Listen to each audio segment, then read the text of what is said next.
दोस्तों, मेरे चैनल जलते प्रश्न पर अभिव्यक्ति प्रस्तुत करते हुए मैं किशन जेठवानी आप सभी को सादर प्रणाम करता हूँ। दोस्तों, लगभग 133 करोड़ जनसंख्या वाले मेरे देश भारत में पुरुषों की जनसंख्या 52% और महिलाओं की जनसंख्या 48% बताई जाती है।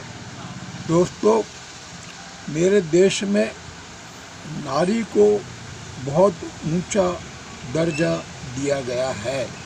जगत जननी, मातेश्वरी, राजराजेश्वरी, त्रिपुर सुंदरी, माँ बम्बई वाली, शेरा वाली, मैहर वाली, वैष्णो देवी, काली, कलकत्ते वाली, दुर्गा, भगवती, भवानी आदि शब्द अलंकारों से महिमा मंडित किया जाता है। दोस्तों, आज का विषय बहुत नाजुक, संवेदनशील तथा गंभीर भी है। जुबान बंद रखना, होंठ सी लेना, आंसू पी लेना। दुनिया में कितना गम है, मेरा गम कितना कम है। लोगों के गम देखे तो मैं अपना गम भूल गया। समय समय पर मिले आघात, दिल में पके फैले जख्मों की मवाद को स्याही समझकर मैंने कलम में भर दिया है। चंद शब्द प्यासे कागजों पर मैंने उकेरे हैं। देखना है आँख के अंधे नाम नैन सुख वाले प्रशासनिक अधिकारी कितना ध्यान देते हैं। खामोश रहना मेरा स्वभाव नहीं है, समस्याओं को उठाना मेरा स्वभाव है। दोस्तों, शादी और लड्डू, इन दोनों का आपस में घनिष्ठ संबंध है। शादी ऐसा लड्डू है, जो खाए वो भी पछताए, जो न खाए वो भी पछताए। एक कन्या का विवाह संपन्न हो चुका था। विदाई की बेला थी। वधू का छोटा भाई बालक अपने पिता से कह रहा था, पापा पापा, आज दीदी बहुत जमकर रो रही है। पिताजी ने कहा, बेटे, आज दीदी को जी भर के रोने दो, क्योंकि तुम्हारी दीदी के रोने का आज आखिरी दिन है। बालक बोला, पापा, लेकिन जीजा जी तो अपने दोस्तों के साथ ठहाके लगा के हंस रहे हैं। पिताश्री ने बालक से बोला कि बेटा, उन्हें हंसने दो, आज तुम्हारे जीजा जी के हंसने का आखिरी दिन है। दोस्तों,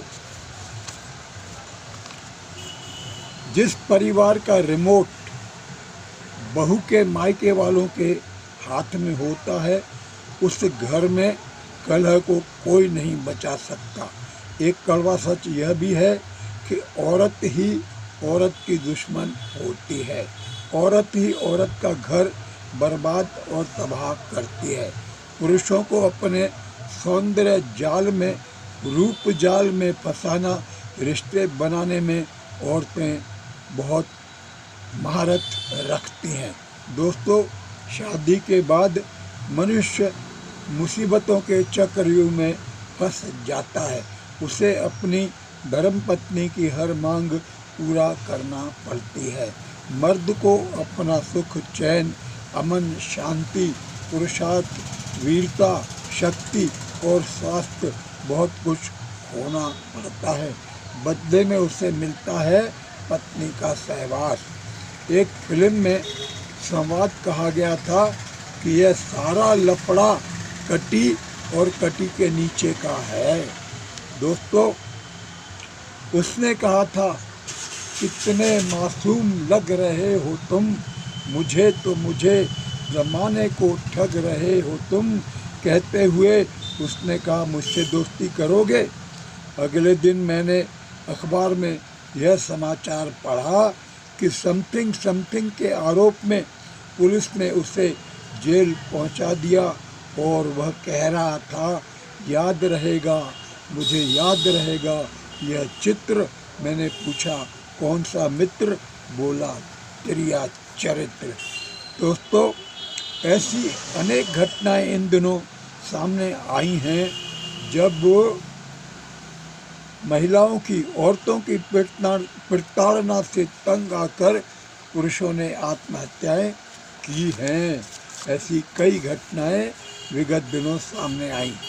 बापू बोला, तू घर जा, यहाँ की हवाओं में अब बहुत जहर है।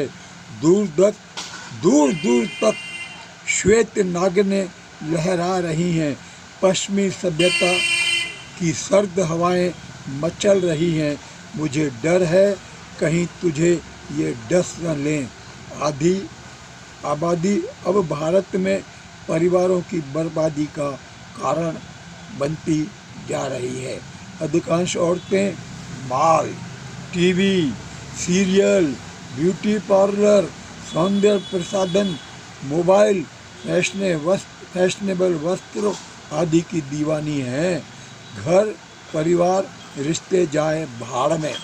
दोस्तों, आजकल औरतों का सोना, आराम, नींद बहुत पसंद है। उनके आराम में खलल मत डालना, वरना राई का पहाड़ बना देंगी। अधिकांश सीरियलों के पात्रों की तरह महिलाएं अपने पतियों से बात करती हैं। वो ये भूल जाती हैं कि वो सीरियल है, वो रंगीन दुनिया है, ये हकीकत से बहुत दूर है। लेकिन वो घर में हकीकत में ऐसा आचरण धीरे धीरे करती हैं। दहेज प्रताड़ना के मामले पहले हमने बहुत सुने थे। रिश्तेदारों को, पूरे परिवारों को दहेज प्रकरणों में झूठा फंसाया जाता था। आजकल थोड़ी थोड़ी घटनाएं ऐसी कम सुनाई देती हैं। दोस्तों, अब समय अधिक मुश्किलों से भरा हुआ है। आजकल पुरुषों पर महिलाओं के कहर और अत्याचार बहुत हो रहे हैं। पुरुषों पर महिलाओं द्वारा किए जाने वाले अत्याचारों की घटनाओं में तेजी से इजाफा हुआ है और कुछ औरतों द्वारा तो यौन शोषण, बलात्कार आदि के आरोप मर्दों पर लगाए जाते हैं। उनको एक सशक्त हथियार के रूप में उपयोग किया जा रहा है। हनी ट्रैप का बहुत जोर है दोस्तों आजकल। न्यायालय में महिलाओं के प्रति न्यायाधीशों का भी रुख कुछ नरम रहता है। दोस्तों, पुरुष भीगी बिल्डिंग से भी बदतर जीवन जीने को मजबूर हो गया है। कभी कभी तो ऐसा लगता है। कुछ औरतें हिंसक, आदमखोर शेरनियाँ भी बन गई हैं। वसुधैव कुटुंबकम सिद्धांत उन्हें पसंद नहीं है। दोस्तों, अब यह सोचने का समय आ गया है कि क्या यौन शोषण और बलात्कार केवल पुरुष करते हैं या औरतें भी ऐसा करती हैं? क्या कुछ महिलाएं पुरुषों के साथ शारीरिक संबंध नहीं बनाती हैं? महिलाएं भी शारीरिक संबंध बनाती हैं। तब पुरुषों पर ही अकेला आरोप क्यों लगाया जाता है? दोस्तों, ऐसा कुछ औरतें भी करती हैं जिन्हें कभी कभी सुनकर बहुत दुख होता है। पुरुषों पर एक तरफा आरोप क्यों लगाए जाते हैं, यह अब चिंतन करने का वक्त है। दोस्तों, समय बदल रहा है। पुरुषों पर महिलाओं के द्वारा लगाए जाने वाले आरोपों पर अब तो महिलाएं भी विश्वास नहीं करती। महिलाएं भी कहती है ये सब बकवास है, उसे फंसाया जा रहा है। मानव समाज बदल रहा है। आम नागरिकों का दृष्टिकोण भी कुछ कुछ बदल रहा है। कुछ महिलाओं के आचरण, चाल चलन आदि की जांच, समीक्षा करने की बातें उठ रही हैं। यह समीक्षा मोहल्ले स्तर पर, पड़ोस पड़ोस दूर तक के सामाजिक लोगों के द्वारा की जाना चाहिए, ऐसा भी कहा जा रहा है। पिछले दिनों जबलपुर में एक वरिष्ठ अधिवक्ता जो सुप्रीम कोर्ट में प्रकरणों की पैरवी करते हैं आए थे। उन्होंने भी आवश्यकता महसूस की थी कि पुरुष आयोग गठित करने की भारत में सख्त ज़रूरत है।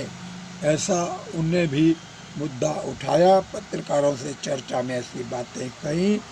आगे आगे देखिए होता है क्या। विचार है। फिलहाल भारत माता की जय। मैं किशन जेठवानी पुनः आपको प्रणाम करता हूँ।